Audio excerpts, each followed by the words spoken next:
مشاط انگیز ہے کہ اے فاطمہ تیری قبر کی مٹی جھوم رہی ہے، خوشی سے گیت گا رہی ہے کہ تیرا اس مٹی کے اندر دفن ہو جانا اس قبر کے لیے خوشی کا سبب بنا، اور ذرہ ذرہ زندگی کے سوز سے لبریز ہے، جبکہ جو زندگی ہے جس کو مطلب گزار رہی تھی وہ زندگی آج پریشان ہے کیونکہ زندگی تجھ سے جدا ہو گئی۔ اچھا بیٹا کیا چلیں تو اس میں سے آپ کو میں نے کچھ مختصر سا سمجھا دیا، اس کے بعد پھر ایک دفعہ میں ریپیٹ کر رہا ہوں، پھر اسی شعر کو ایک دفعہ پھر میں ریپیٹ کر رہا ہوں کہ اے فاطمہ تیری قبر کی مٹی جھوم رہی ہے، ناچ رہی ہے، خوشی سے گن گا رہی ہے کہ تیرا اس کے اندر دفن ہو جانا قبر کی مٹی کے لیے باعث عزت و افتخار ہے، اور زندگی جو تم گزار رہی تھی وہ زندگی جو تیرے ساتھ تھی اس سے تیری جدائی زندگی کو پریشان کر گئی۔ اب یہاں ایک اور چیز بھی آپ کہہ سکتے ہیں، زندگی سے مراد وہ زندہ لوگ ہیں جن کے درمیان فاطمہ موجود تھی اور وہ ان سے جدا ہو گئی۔ اب اس کے بعد ہے کوئی ہنگامہ تیری تربت خاموش میں پل رہی ہے ایک قوم تازہ اس آغوش میں۔ دو شعر ہیں، اس کے 4 الفاظ میں نے لکھے ہیں۔ ہے کوئی ہنگامہ تیری تربت خاموش میں پل رہی ہے ایک قوم تازہ اس آغوش میں۔ ہنگامہ کہتے ہیں شور، تربت خاموش خاموش قبر، قوم تازہ قوم نئی نسل، آغوش جھولی گود۔ اب اس کا مفہوم تو یہ ہے کہ اے فاطمہ تیری خاموش قبر سے ایک شور بپا ہے اور اس شور سے نئی نسل پروان چڑھ رہی ہے، یعنی یہ اس کی آپ مفہوم بھی کہہ سکتے ہیں اس کا، اور اس کی نثری ترتیب بھی کہہ سکتے ہیں۔ بیٹا کچھ خاموش چیزوں میں شور ہوتا ہے، چیزیں خاموش ہوتی ہیں مگر ان کے اندر ایک شور بپا ہوتا ہے، اگرچہ وہ شور ہمیں سنائی نہیں دیتا، اس وجہ سے اسے خاموش شور کہا جاتا ہے، خاموش ہنگامہ ہوتا ہے۔ اور وہ کون سا ہوتا ہے؟ مثال کے طور پر آپ سڑک پہ جا رہے ہیں اور سڑک پر آپ کو مختلف قسم کے اس قسم کے سائن نظر آتے ہیں۔ مثال کے طور پر یہ سائن آپ کو سڑک پہ نظر آ گیا، یہ جو سائن ہے یہ بول نہیں رہا مگر حقیقت دیکھیے تو اس کے اندر خاموش شور ہے، کہہ رہا ہے جی سلو ہو جائے، آہستہ ہو جائے، آگے سڑک مڑ جانا ہے۔ اگر تھوڑی سی گہرائی میں جا کے دیکھیے اس خاموش سے سائن کے اندر، نشان کے اندر ایک شور بپا ہے۔ اگرچہ فاطمہ کی قبر کی مٹی بظاہر خاموش ہے مگر اس خاموشی کے اندر ایک خوبصورت شور بپا ہے۔ کیا شور بپا ہے؟ مثال کے طور پر میں سمجھانا چاہتا ہوں تاکہ سمجھ کے آپ سمجھیں گے تو پھر آپ کو اگلے مصرے کی سمجھ آئے گی کہ خاموش قبر میں شور کیسا ہے۔ بیٹا بعض چیزیں دیکھ کے انسان کے اندر موٹیویشن، تحریک پیدا ہوتی ہے۔ مثال کے طور پر علامہ اقبال رحمت اللہ علیہ کی تصویر دیکھی، انسان کے دل میں ایک انقلاب کا، ایک زندگی کو بدلنے کا مطلب خواب آ گیا، اس کی مطلب کہ ایک تحریک پیدا ہو گئی، موٹیویشن آ گئی۔ حالانکہ وہ تصویر خاموش تھی مگر اس تصویر کو دیکھ کے ایک شور بپا ہو گیا۔ کہاں پر؟ اندر میں۔ انسان کے اندر ایک شور بپا ہو گیا کہ مجھے بھی کچھ کرنا چاہیے، میں کیوں اپنا وقت ضائع کر رہا ہوں، میں بھی اپنے اس مختصر سی زندگی میں نام کما سکتا ہوں، ایک اچھا انسان، ایک مخلص اور ایک خادم خلق بن سکتا ہوں۔ لہذا اس خاموش شور کو جو سمجھ جاتا ہے نا، وہ زندگی کا گر سیکھ لیتا ہے۔ ہر چیز خاموش ہے، یہ وائٹ بورڈ ظاہراً خاموش ہے، مگر ایک لمحے کے لیے میں وائٹ بورڈ پہ لکھنا چھوڑ دوں، ویسے سمجھانا شروع کر دوں، آپ کو شاید سمجھ آ جائے۔ وائٹ بورڈ پر لکھنا وائٹ بورڈ کا شور ہے جو آپ کو سمجھا رہا ہے، آپ کو دماغ کو کفل جو لگے ہیں، تالے لگے ہیں، اس کو چھوڑ، اس کے اندر بھی یہ خاموش شور ہے، میرے اس پین کے اندر بھی یہ خاموش شور ہے۔ لہذا کیا ہے خاموش شور؟ کیا ہوتا ہے کہ جو انسان کے اندر ایک تحرک پیدا کر دے، تحریک پیدا کر دے، تحریک کا مطلب موٹیویشن بھی کہہ سکتے ہیں، تبدیلی بھی کہہ سکتے ہیں، وہ پیدا کر دے۔ لہذا جو بھی اب آپ آئیے شعر کی طرف، جو بھی فاطمہ بنت عبداللہ کی قبر کو دیکھتا ہے اس کے دل میں شور اٹھتا ہے کہ اگر فاطمہ اپنی زندگی کو قربان کر سکتی ہے تو میں کیوں نہیں کر سکتا۔ لہذا اس شور سے نئی نسل پروان چڑھ رہی ہے۔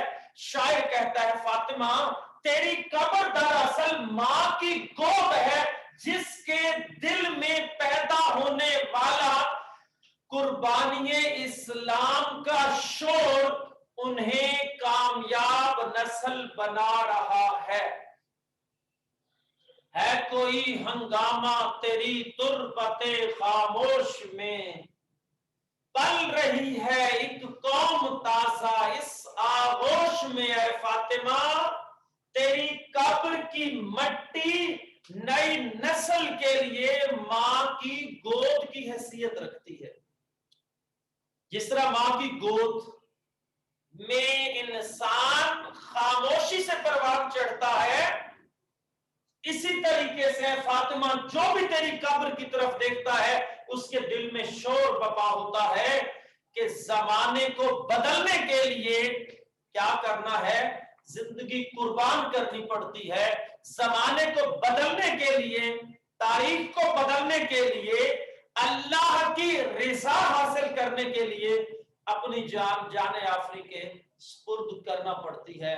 لہذا یہ اس شعر کی تشریح ہے۔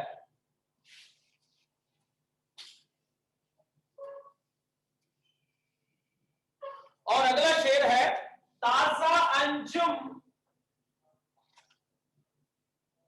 کا فضائے آسماں میں ہے ظہور، دیدہ انسان سے نامحرم ہے جن کی موج نور۔ تین الفاظ میں نے دونوں مصروں سے لکھے ہیں۔ تازہ انجم کا فضائے آسماں میں ہے ظہور، دیدہ انسان سے نامحرم ہے جن کی موج نور۔ سب سے پہلے تو میں الفاظ کے معنی آپ کو بتاتا ہوں۔ تازہ انجم کا مطلب ہوتا ہے نئے ستارے، فضائے آسمان، آسمان کی فضا میں۔ ظہور کا مطلب ہوتا ہے ظاہر ہونا، نکلنا۔ دیدہ انسان، انسانی آنکھ، نظر، دونوں ٹھیک ہے۔ نامحرم، ناواقف، موج نور، روشنی کی لہر، یہ اس کے الفاظ معنی ہیں۔ تازہ انجم، نئے ستارے، فضائے آسمان، آسمان کی فضا میں، ظہور، ظاہر ہونا، نکلنا، دیدہ انسان، انسان کی نظر یا آنکھ، نامحرم، ناواقف، روشنی، لہر، موج نور۔ اب اگر ان معنی کے ساتھ اس کا مفہوم واضح کرنے کی کوشش کی جائے تو وہ یہی بنے گا کہ بہت سے، توجہ کیجئے گا یہ 2 شعر آخری بہت عام ہیں بورڈ کے حوالے سے، اور یہ آ سکتے ہیں بورڈ کے اندر، لہذا چونکہ یہ تشریح ایسی ہے کہ جس کا لنک ظاہر طور پہ لگتی نہیں ہے فاطمہ کے ساتھ، چونکہ میں اس سے ترجمہ بتا رہا ہوں، آپ سنیے کہ بہت سے نئے ستارے آسمان میں ظاہر ہو چکے ہیں جن کی روشنی سے انسانی آنکھ ناواقف ہے۔ آسان لفظوں میں اگر میں کر دوں تو بہت سے ایسے ستارے آسمان پر نکلے ہیں نئے جن کو انسانی آنکھ نہیں دیکھ سکتی ہے، یہ اس کا ترجمہ ہے۔ اب اگر بات کی جائے تشریح کی تو وہ یہ ہے، اس میں شاعر فاطمہ بنت عبداللہ سے مخاطب ہے، اور فاطمہ بنت عبداللہ کو نئی نسل کے بارے میں خبر دے رہا ہے اقبال، نئی نوجوان نسل۔ اب اگر عزم اقبال تشریح کریں گے تو کیا ہوگا؟ اس سے مراد ہوگا نئی نسل، نئی نسل اس سے مراد ہوگا، اس سے مراد ہوگا مسلم امت، اس سے مراد ہوگا پیدا ہونا، ظاہر ہونا۔ اب اس سے مراد انسانی آنکھ بالکل ایسے رہے گا ناواقف، اور روشنی کی لہر جہاں موج نور کا مطلب کریں گے ہم جذبات یا جذبات سے ملتے جلتے جو بھی الفاظ ہوں گے۔ اب تشریح کے لیے ہم ان الفاظ کا استعمال کریں گے، مفہوم کے لیے ہم ان الفاظ کا استعمال کریں گے۔ تازہ انجم کا فضائے آسمان میں ہے ظہور، دیدہ انسان سے نامحرم ہے جن کی موج نور۔ اے فاطمہ بہت سے ستارے آسمان پر جنم لے چکے ہیں، ظاہر ہو چکے ہیں، جن کی روشنی سے انسانی آنکھ آشنا نہیں، واقف نہیں۔ جب تشریح کریں گے تو اے فاطمہ ایک نئی نسل امت مصطفیٰ صلی اللہ علیہ وآلہ وسلم میں ظہور پذیر ہو رہی ہے، پیدا ہو رہی ہے، دنیا میں آ رہی ہے، جس کے اندر تیرے جیسا جذبہ موجود ہے، جرت موجود ہے۔ ایسی نئی نوجوان نسل اس امت مسلمہ میں جنم لے رہی ہے جن کی ماؤں نے گودیوں میں تیرے قصے سنا کے انہیں جوان کرنا ہے، اور ان کے اندر تیرا جذبہ پیدا کر کے جوان کرنا ہے۔ اگرچہ اس نئی نوجوان نسل کے اندر پایا جانے والا جذبہ ہر انسان کو نظر نہیں آ سکتا، ہر انسان کو نظر نہیں آ سکتا، کیونکہ ابھی جو بچہ ہوتا ہے وہ اس بچے کے بارے میں آپ کچھ نہیں کہہ سکتے، اس کو آپ، یعنی کہ ظہور کا مطلب میں نے لکھا ہے ظاہر ہونا، نکلنا، اور تشریح کے لحاظ سے پیدا ہونا۔ اب ذرا سمجھیے، توجہ کیجیے پلیز، نئی نسل۔ اب دیکھیے ایک بچہ پیدا ہوتا ہے، چلتا پھرتا ہے، ہمیں کیا پتا کہ آنے والے کل یہ کیا بنے گا، لیکن دانش مند، دور اندیش، نابغہ روزگار، دور تک مردم شناسی کرنے والے، مردم شناس کا لفظ آپ نے پڑھا ہے نام دیو مالی کے اندر، میں نے بتایا تھا آپ کو، مردم شناسی رکھنے والے اقبال جیسے دور اندیش انسان یہ پیش گوئی کر رہے تھے کہ بہت سے ایسے نوجوان فاطمہ بنت عبداللہ کا جذبہ لے کے دنیا میں پیدا ہو چکے ہیں، ہو رہے ہیں اور ظاہر ہو رہے ہیں، جن کے اندر فاطمہ جیسا جذبہ موجود ہے، اور ابھی تک عام انسان اس نئی نسل کے جذبے سے واقف نہیں ہے۔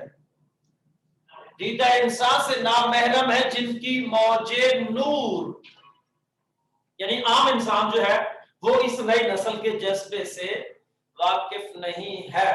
میرے خیال میں آج کا لیکچر ہمارا اتنا ہی ہے. آخری شعر بچ گیا لیکن ایک چیز ذہن میں رہے کہ آخری شعر کی سمجھ اس کو آئے گی جس کو اس شعر کی سمجھ آئے گی. لہذا کل انشاءاللہ ہم کوشش کریں گے کہ گزشتہ سے پیوستہ ربط جوڑ کے پھر ہم آخری شعر کی تشریح کریں گے انشاءاللہ. ابھی اگر کسی کا کوئی سوال ہے تو مجھ سے پوچھ سکتے ہیں.